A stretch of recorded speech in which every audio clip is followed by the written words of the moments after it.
What was, YouTube? It's Yo King Silver coming at you with the second episode of Tokusatsu Talking. Today we're talking about an oldie but a goodie, Choujinki Metalder.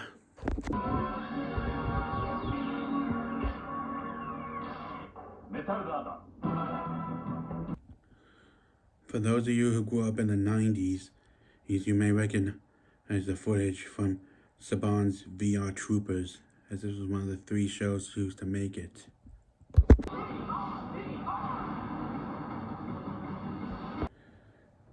This one may not be as long as my last one as well. This one has a bit less to talk about. Also, we'll be trying to avoid going into too much spoiler turf. But regardless, we'll be trying to make this as good as I possibly can, also as long as I possibly can, and hope you all will enjoy it. We'll be beginning our review with who else but the main character himself, Metalder. When we first see Metalder, he is inactive, having not been activated yet, being asleep for decades. I really enjoyed Metalder's design and the way he looked and all. They definitely did a good job of making it seem like he's a robot. Also, for those of you who are familiar with Kikaider, much of Metalder's appearance and many other things about him were based on the Kikaider franchise. Your plot ends here and now. Kikaider, how could you escape? I tricked Vegeta into releasing me. You tricked her? Impossible.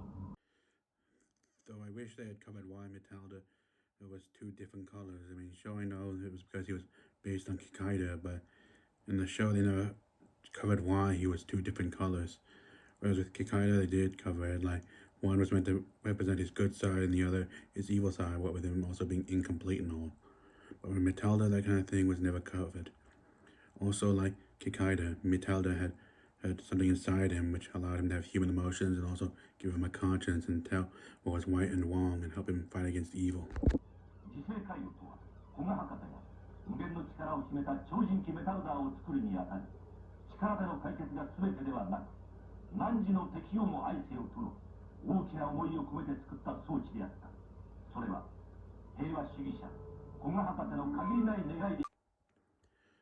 Also, it's worth noting, while he may have been based on Kikaider, he's also similar to Astro Boy, as he was also based on a real-life human, the son of his creator.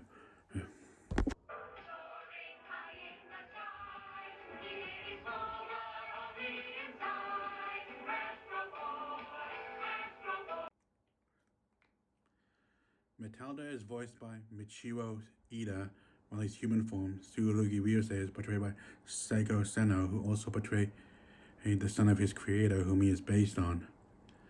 Metalder was originally created to be used as a weapon during World War II to protect Japan, but after his creator lost his son, Metalder was left inactivated, though eventually was reactivated many decades later. I kind of feel like Metalder's character is a bit one-dimensional. Like, I get how he's been asleep for decades and is rediscovering the world and all, learning about it, but I feel like, well, it's just a bit too bland. Like, his interaction with things can be summed up with a series of chuckles. Also, and I just feel they could have done it a bit better. Like, have him start out a bit naive while slowly having him mature and grow, and fully learn about the world and what he must do. But he's not invulnerable or invincible. Like during the earlier episodes of the series, he loses a few fights, but during times of need will discover and learn new abilities and powers he has at his disposal.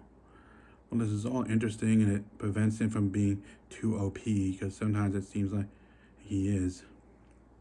All in all, it's still fun to see him interact with things, but I definitely feel like they could have done a better job with the character. Also, unlike other Tokusatsu series, Metalder doesn't have like a ton of handheld weapons and gadgets. Anything he has is primarily built into his body and used to help him fight against the forces of evil. We'll get to the main abilities he uses during his fights right now. His main finisher is the laser arm.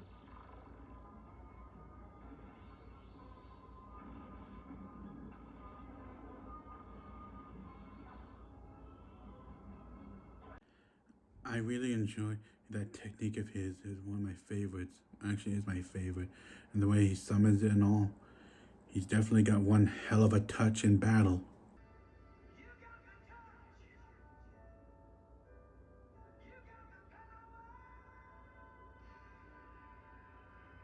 His other techniques include the gravitational kick, or G kick for short.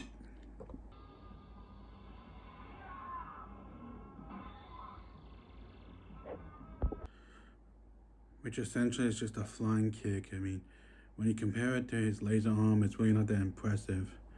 If though, he does have a few other abilities, some of which are one-time things, don't really get used that much, or just one time, and a few others as well.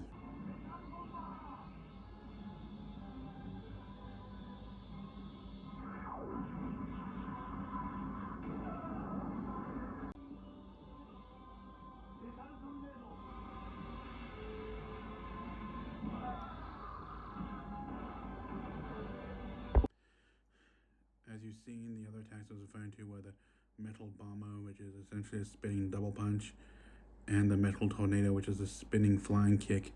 While they aren't as impressive as the laser arm, they're more impressive than the G kick.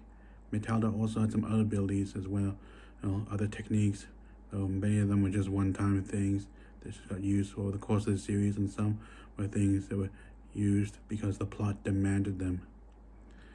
Other abilities he did during the course of the series involved him once being able to produce clones of himself.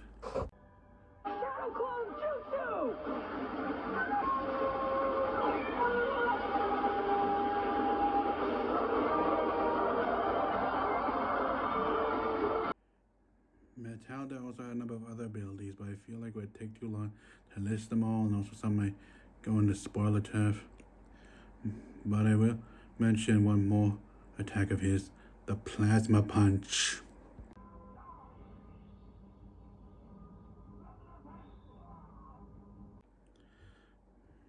Whereas the VR troopers transform using handheld devices, Metalder transforms simply by uttering a word, Ikaru, which means anger, meaning that whenever Tsurugi got angry, he would transform into his true form, which essentially kind of makes him like a robotic version of the Hulk.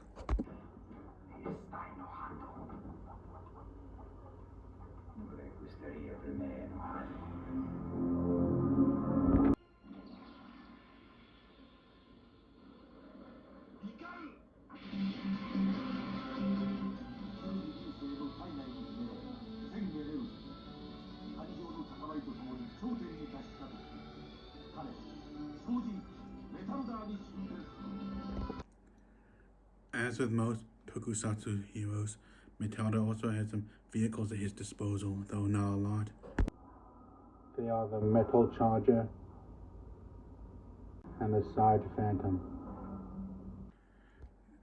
Personally, I feel like the Metal Charger, more could have been done with it. Like, at first glance, well, it doesn't really look like much. It looks like a regular car, but it does have a flight mode.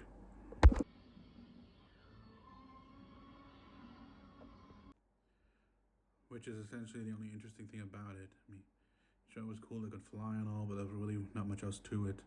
I found the Side Phantom to be a bit more interesting, as it had a much more cooler design. Also, like the Metal Charger, it could fly. Also, its sidecar could detach and act on its own. And it just seemed like a much more cooler vehicle, better suited for battle.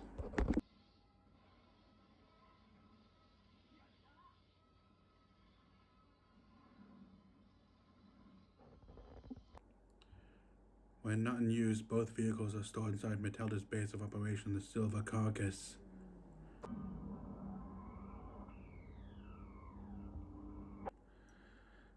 And that's more or less what we have left to talk about Metalder without going into too much spoilers.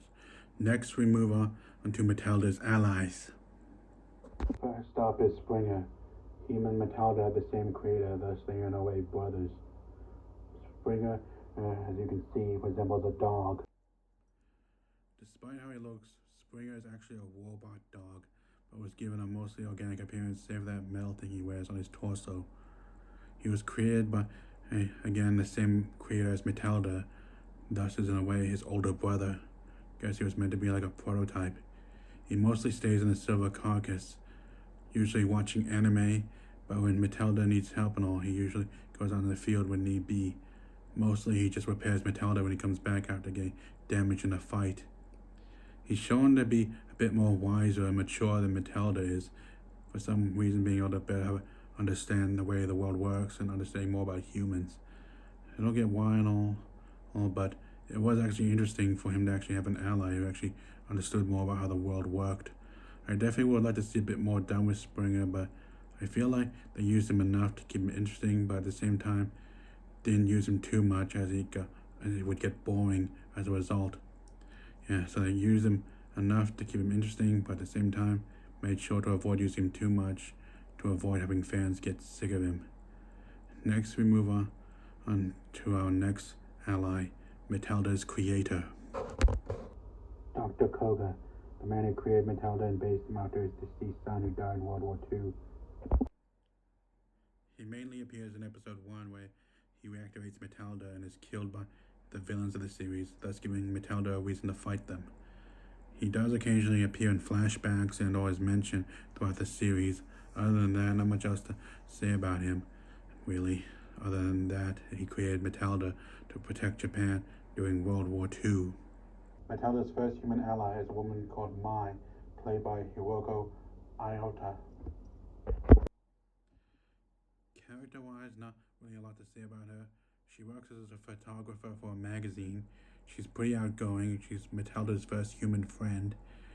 When she first meets him all, she is a bit surprised to find out he's a robot and not a human, but quickly gets over it and becomes his friend. She mainly tries to help him learn more about human society and learn to live with humans. She also tries to get information and other such things to help Metalder out when he's battling the forces of evil. And while she's not the damsel in distress type, she does sometimes get captured and Metalder has to come and rescue her, but she's more than proven that she's fully capable of looking after herself when things get rough. Next, we get to Metalder's second human ally, Hako Kita, played by Kazuki Takahashi. Character-wise, not really a whole lot to say about him. He first appears in episode 16, where he meets Ryusei and Mai doing a photo shoot. Also, it's worth noting that he used to be head of a motorcycle gang. He quickly gets involved in the fighting between Metalder and his enemies. Though he's willing to help out Metalder as best he can, his efforts almost always result in comedic or humiliating defeat. He also thinks of himself as Mai's bodyguard, as he has feelings for her, though it doesn't seem like she sees him as anything more than just a friend. Also, it's worth noting that Kazuki's done work in both Kamen Rider and Super Sentai as well. And next we move on to one of Metalder's more interesting allies. Another of Metalder's allies is Violent Spirit Top Gunner, who started out as an enemy but then quickly became an ally of Metalder's. Like Metalder, Top Gunner is a robot. He is portrayed by Atsuo Moe. And also, as I said earlier during the video, Metalder is based on android Kikaider, and it's possible that Top Gunner was based on Kikaider, who was Kikaider's rival and an anti-hero. Though when you compare the two of them, not really much similarities. I really enjoyed Top Gunner as a character. I mean, I like how he started out as an enemy of Metalder's, but then and some circumstances and things that happen caused him to change sides and become one of Metalder's most trusted and most powerless allies. I would say more, but that would delve a bit too much into spoiler territory. Anyway, next we move on to the villains of the series. The main villain of the series is God Neros, leader of the Neros Empire. God Neros also has a human form known as Gozo Kirihara, played by Shinji Toto, who you may know for his work as Takuya Yamashiro, aka Spider-Man, and Toei's Spider-Man. He also played General Hedwar and Denzi Man, as well as do some work in some other Super Sentai as well. And when he needs to, he transforms into God Neros when he enters his base of operation, the Ghost Bank.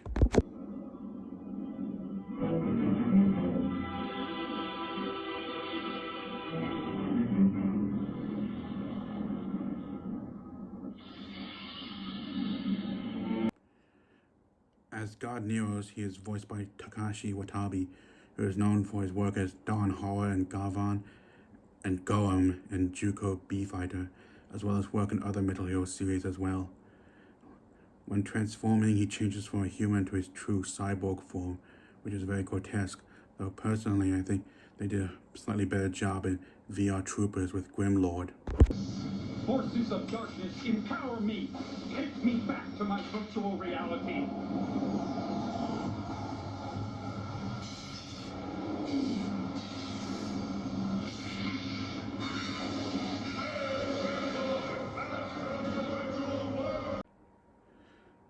Going back to God Neros, he originally went by the name Kunio Muraki, a former technical major within the Japanese army who assisted Dr. Koga and the Metalder project, testing on prisoners of war, which led to him being arrested and supposedly executed in Singapore, but he managed to get out by faking his death by bribing prison officials, and escaped to America where he joined several criminal syndicates, eventually killing the leaders and stealing their riches, then having plastic surgery done to him to turn him into what he is now, making him look younger than he really is, and somehow modify himself to become a cyborg.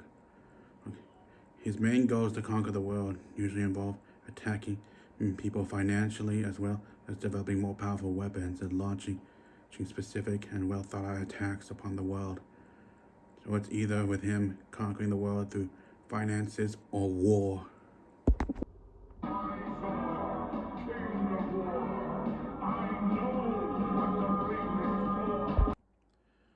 One of the things I really liked about God Neros how is that he also used his stats as a villain to go after any enemies he has, Gozo Kikaider, or any he viewed as a threat, be it a political enemy in the government or something like that, or a business rival whom he saw as a threat and needed to be dealt with. He would become God Neros and order his underlings to hunt them down and take him out without any suspicions being brought to himself. Also, next we move on to the other villains of the series. He is aided by his four main generals. One of the things I liked interesting about his main generals was that each of them had their own theme and had monsters under them that followed the same theme, which is kind of similar to me and what they did in Gingaman, Hurricanja, as well as a few other Super Sentai series, as well as what they did in Juko B-Fighter, where a number of the villains each had monsters under their command, which followed the same kind of theme as they did. As for who they are, we'll get to them and also their monsters right now. First is Kulgan, leader of the Armor Army. Character-wise, not really a whole lot to say about Kulgan other than he's one of God Neros' victorious saints, which are his four main generals, the highest rank in the Neros Empire, second only to God Neros himself, with Kulgan being God Neros' second in command. And there are some other things I could say, but that would delve into spoiler turf. Kulgan is also a first-class strategist and swordsman.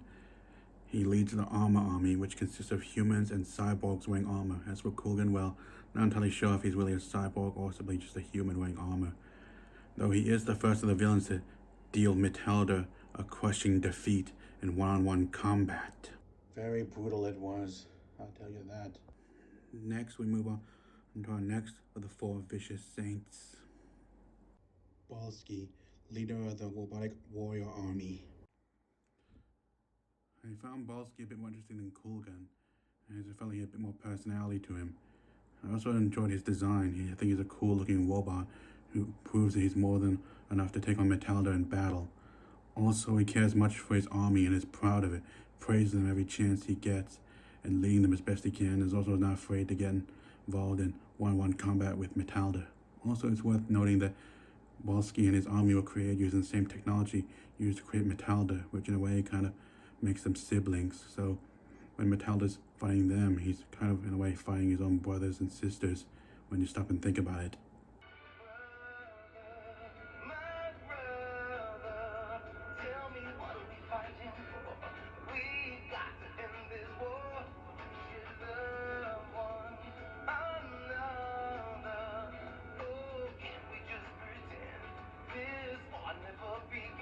I would have preferred that Balski changed sides and joined Metalder, but sadly it was not meant to be, as he died fighting Metalder in one-on-one combat, but not before making peace with him. Anyway, let's move on to our next victorious saint, shall we? Victorious Saint Jelu Darling, leader of the Monster Army. Jelu Darling, along with his fellow Monster Army members, are actually genetically engineered mutants created by God Neros. And even though Jelu Darling has some of the most variety of abilities and all, like the ability to teleport, shoot toxic foam out of his fingertips, turn to slime, produce electricity from his hands, breathe fire, release vine-like appendages from his mouth, and shoot acid from his mouth, and has had the most opportunities to battle Metalder, His personality, however, fails, as he has the personality of a dirty, treacherous, envious coward who wants the first chance he gets and likes to criticize the other armies and often takes credit for the work of his fellow mutants. I often wonder how someone like him got to such a high rank in the first place, though it's possible due to his powers and abilities, which again make him a dangerous foe to be reckoned with. Though, again, rather than fight Metalder, he usually would rather just run and hide. If he does fight him, he prefers to do it either with the aid of others or finding some way in which he can gain unfair advantage against our hero. Well, other than this, well, I definitely find that his army has one of the more interesting groups of monsters in it, as I really like the designs of many of them, and they seem like actually have special abilities and powers, whereas most of the monsters of the week from the other armies don't really show that much. I mean, most of them relying on either handheld weapons or built-in weaponry or something like that. Though the other armies do have some interesting members of them. I definitely found myself liking the members of the monster army more, just because I just enjoy the way they look. They just look really cool to me. Anyway, let's move on to our next Victorious Saint now, shall we? Victorious Saint Granger, leader of the Armament Army. Granger, along with those in his army, are heavily weaponized robots. Yeah, so they're kind of similar to the robotic warrior army, only difference being that Granger and his army are actually walking, talking arsenals, or at the very least armed with a variety of different long-range and or also short-range weapons. I really like the designs for these characters and these monsters as well. I mean, some of the best in the series. Though, as for Granger, well, unlike the other, he just doesn't seem that well fleshed out. Like, doesn't really seem to do much, like, except mainly stay in the base of operation and maybe give out some orders and all. Though he is armed with a sword and also a shield that has a number of guns and stuff on it, he really just doesn't seem like he's that well used. I mean, he does show up in a few episodes and does some things, but doesn't really fight that much. I definitely feel like they could have done more with him. Though I do feel like his members of his army, however, were well used. I just feel like Granger really could have used a bit more. Well, I just feel like they could have done a bit more with him. As such, out of all of them, I feel like he was the least fleshed out. Anyway, we'll move on to the next two villains we'll be talking about. God Nero's also had two secretaries who also worked for him. They were known as Beautiful Secretary K and Beautiful Secretary S. Character-wise, not really a whole lot to say about them. They mainly just act as spies for God Nero's, going around on the city, spying on Metalder, and also looking for any other information that their master might find interesting, and both shown to be just as evil, cruel, and ruthless as their master. Other than that, not really much else to say about them. They don't really get involved in combat and just go around spying on people, particularly Metalder and his allies. And when they're not doing this, they're simply working as secretaries, helping God Nero's run his evil business behind the shadows. Other than that, well, not really much else to say. The Nero's Empire's foot soldiers were called Shadow Light Fighters. Unlike other foot soldiers in other Tokusatsu series, they weren't really used that much. Well, I did find the designs cool, and also they were one of the few foot soldiers who actually killed someone. It was a human that used to be a member of the Nero's Empire before he decided to leave and live a peaceful life. I still thought they were pretty cool, but I felt like they were underused. Other than that, not much else to talk about. The Nero's Empire did have some vehicles, but they more or less just resembled jeeps and vans armed with guns and cannons and whatnot. And other than that, not really much else to talk about. The series itself, I think, is pretty interesting in its own way, though it comes off a little bland and one-dimensional sometimes, though I feel like the villains are a saving grace for it. And also I like how dark it got at times and how they weren't afraid to do certain things that others were. The series went for 39 episodes, so it was originally planned for longer, but they decided to shorten it for a number of different reasons. I heard one of them was that they apparently felt like it was too dark, even for Japanese standards. As I can see why, it definitely had some brutal fight scenes, more so than you see in most other Tokusatsu series. Also, I read another reason was they went over budget, because they really tried hard to make Metalder seem like a real robot, and also did similar things with some of the villains and monsters of the week as well, which I can definitely see costing a large amount of money. So yeah, I guess that definitely had to lead to them also shortening the series a bit. Other than that, it had a good ending in a way. Though sadly, I have mixed feelings for how the series ended, and really would have liked it to end on a much happier note. Other than that, Metalder did have a movie made, one, though I feel like it also could have been done better. Anyway, I mean, like, if you're looking for a series that's a bit dark and all and has some good violent scenes and all, I definitely recommend Metalder, as it was definitely a fun series to watch. Also, oh, I should warn you that how the ending is pretty sad. Also, I liked how I had a lot of monsters of the week go good, though sadly a majority of them were killed off not long after. But some of them actually did survive. Well, I would say more, but that would go into too much spoiler territory. Anyway, I think I'll just wrap it up for now. Till next time, this is Zero King Silver signing out. See you all next time.